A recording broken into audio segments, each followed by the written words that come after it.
Wala nang maraming paligoy-ligoy pa, diretso sa punto na. Maiksi lang ang komentaryo, pero diretso sa punto. Maraming kuro-kuro, may tiwali, may totoo. Dito, sa puntong diretso tayo. Punto, diretso. Natatawa ako dito kay Kitty Duterte. Ha? Si Kitty Duterte, natatawa ako. Si Kitty Duterte, yung bunsong anak ni Duterte sa pangalawang asawa niya. Ha? Habang nasa dahig si Kitty Duterte, kasi mainit nga itong issue ng impeachment ni Sara. Siyempre nahubad yung mga tiwalian, yung mga unexplained wealth. Alam niyo kung ano ang comment ni Kitty Duterte? Sabi niya, yung sister niya daw, siyempre half sister niya yan. Yung sister niya daw, na si Sara Duterte, kilala niya daw yan. Sabihin mo na daw kung ano ang lahat tungkol sa kanyang kapatid na si Sara, pero hindi daw ito magnanakaw. Alam niya daw yan. Honest daw ang kanyang kapatid. I know that she can be many things, but she's not a thief, she's not dishonest. Ayun talaga. So I know that she can withstand what she's going through right now because she has her truth. And at the end, that will prevail. Hi Kitty, kamusta ka today? Good afternoon. May hapon, everyone. I'm okay. As you can see, the weather's getting better. Kit, were you able to celebrate the King's Day celebration in the Netherlands? Siyempre, pero secret lang. Yeah, I was able to. Simple celebration lang. How is the former President Rodrigo Roa Duterte? I would say he's okay. Today, he ate lunch, but he can't remember what he ate. Basta karne. Pero kumain pa rin siya ng snacks. The same, yung pancake, gluten-free nuts, and Coke Zero. Is he aware of the celebration of King's Day by any chance? I don't think so eh. Kasi, I mean, he's not very fond of international events, no?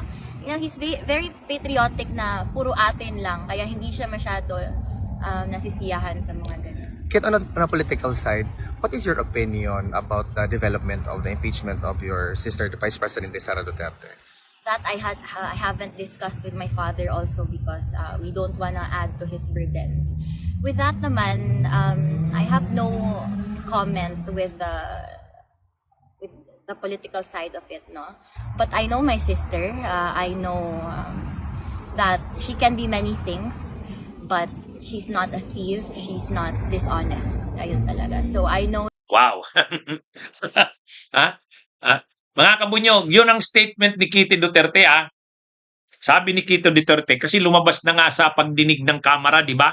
Lumabas na sa Justice Committee yung mga unexplained wealth. O ngayon, hininga ng reaksyon itong si Kitty Duterte habang nandun sa dahig. Ang sagot ni Kitty Duterte, kilala niya daw ang kapatid niya. Sabihin mo na daw ang lahat tungkol sa kapatid niya. Ibig sabihin si Sara. Pero, isang bagay daw ang sigurado niya, hindi magnanakaw ang kapatid niya. Ano daw? Honest daw ang kanyang kapatid. Hindi daw yan manluloko.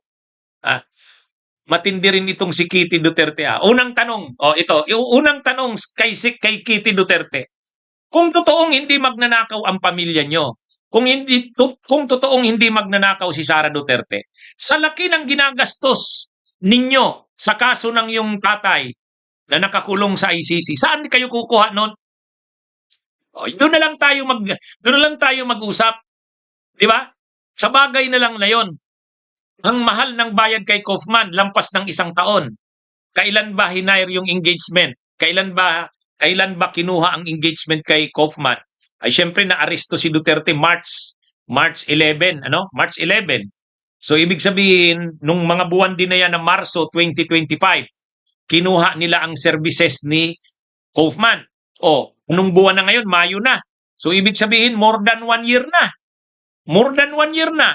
Ang sabi, 150 million pesos kung sa peso kada buwan ang bayad sa kanyang mga abogado. Ibig sabihin, billions na. Billions na ang nagastos sa abogado pa lang. Yung pabalik-balik na pagbabiyahe nila doon. Pabalik-balik na pagbabiyahe nila doon. Ako alam ko ang gastos pagpupunta ng Europe. Kasi nakaapat na balik na ako sa Europe. Ha? Nakaapat na balik na ako diyan. At bawat balik ko diyan, nag-iipon ako. Hindi ko kayang sa isang taon, dalawang beses pumunta ng Europe. Hmm? Kasi malaking gastos. Milyon ang gastos pagpunta sa Europe, lalo na kung pamilya kayo. Lalo na kung mga apat lang kayo katao. Oh, milyon ang gastos.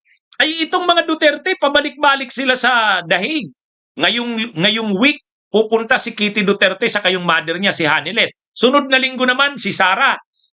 Sumunod na linggo naman, sila Baste. Tapos si Pulong naman. Kasama pa yung kanilang mga asawa. Kasama pa yung kanilang mga anak. Kasama pa yung mga po ni Duterte. Oh, doon pa lang mga kabunyog, mga kambayan, itong si Kitty Duterte, sige nga, computin niya yung gastos nila. O saan manggagaling yan? Bakit mayaman ba ang Duterte? Mayaman ba ang Duterte? Ano ba ang hanap buhay ni Digong? Ano ba ang hanap buhay ni Hanilet? Ano ba ang hanap buhay nila Sara? Sa politika lang naman yan eh. O, sa politika lang naman yan, yung pamilya na yan. Bakit yayamang ka ba ng ganyan sobra sa Pilipinas?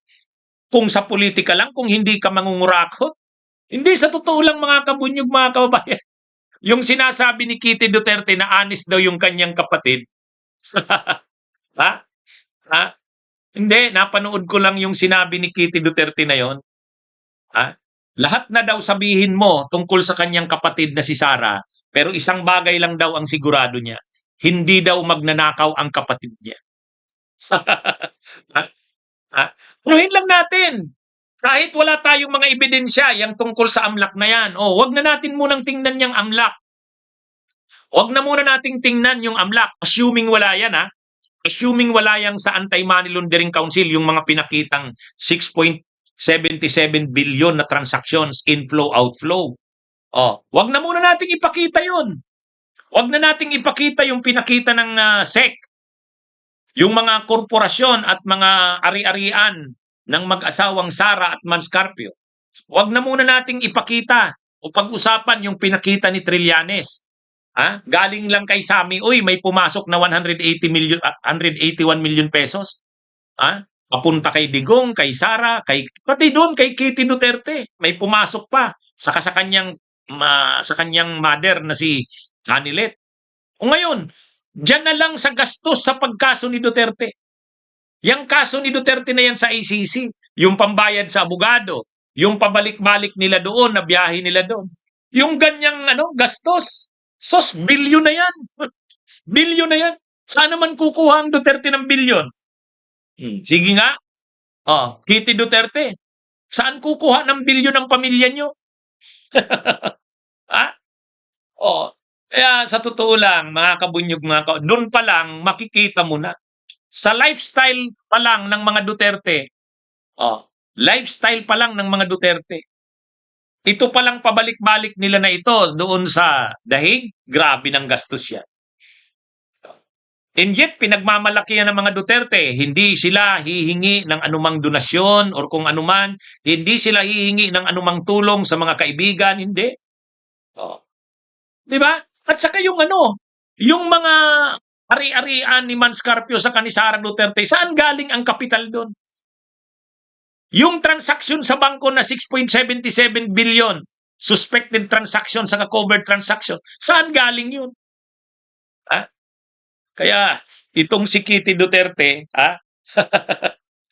papaniwalain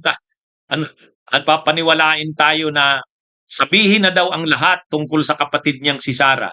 Isang bagay lang daw ang sigurado niya. Hindi daw ito korap. Honest daw ang kanyang kapatid. Ay, mga kabunyog, mga kababayan.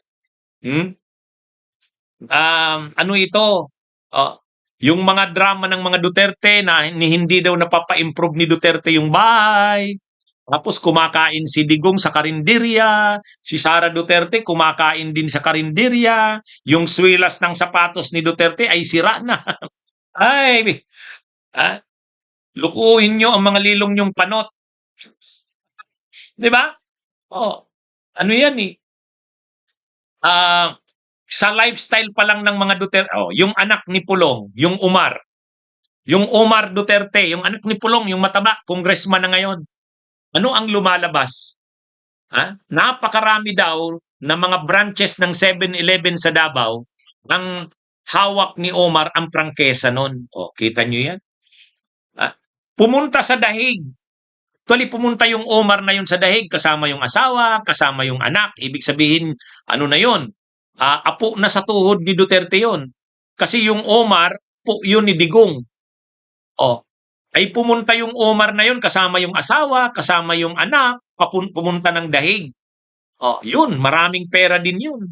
Actually, kumakalat sa social media yon, yung Omar daw na yun, yung anak ni Pulong. Ang daming branches daw ng 7-Eleven na ano yun. O ngayon, saan galing yun? Bakit? Ano bang hanap buhay ni Pulong Duterte?